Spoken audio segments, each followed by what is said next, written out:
ஃப்ரெண்ட்ஸில் இன்றைக்கி நான் பேச போகிற தலைப்பு என்னென்னா ப்ரே ட்ரஸ்ட் வெயிட். அதில் ட்ரஸ்ட்டுன்ற வார்த்தையை தான் நான் எடுத்திருக்கேன்.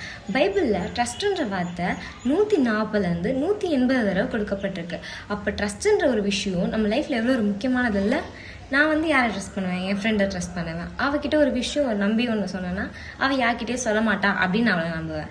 சில பசங்களாம் யாரை நம்புவாங்க? அவங்கள அம்மா அப்பா நம்புவாங்க. ஏதாவது ஒரு விஷயம் கேட்டால் கண்டிப்பாக அம்மா அப்பா வாங்கி கொடுத்துருவாங்க அப்படின்னு நம்புவாங்க.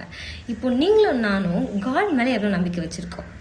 ஒரு இன்டர்வியூ போகிறோம், இல்லை ஏதாவது ஒரு பொருள் அது மேலே ஆசைப்படுறோம். நம்ம காட் கிட்ட கேட்குறோம், காட் இந்தமாரி எனக்கு இது வேணும், நான் இந்த இன்டர்வியூ போடாத செலக்ட் ஆகிடணும் அப்படின்னு சொல்லிட்டு.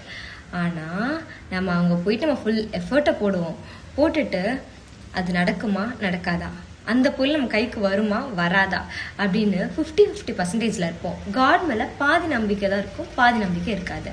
ஆற்றுல ஒரு கால் சேத்துல ஒரு கால், பாதியாக தான் நம்ம நம்புவோம். அப்படியான நம்பிக்கை நமக்குள்ளே இருக்கக்கூடாது.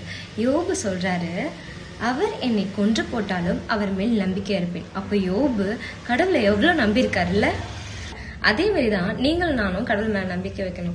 யோபு நம்மளுக்கு ஒரு எக்ஸாம்பிள் தராரு. அது என்னன்னா சிலந்தியோட வீடு. சிலந்தி வீடு எப்படி இருக்கோ அது ஒரு நூலாக இருக்கும் இல்லை. அதில் போயிட்டு பல்லி தங்கலான்னு நினச்சா அது முடியுமா?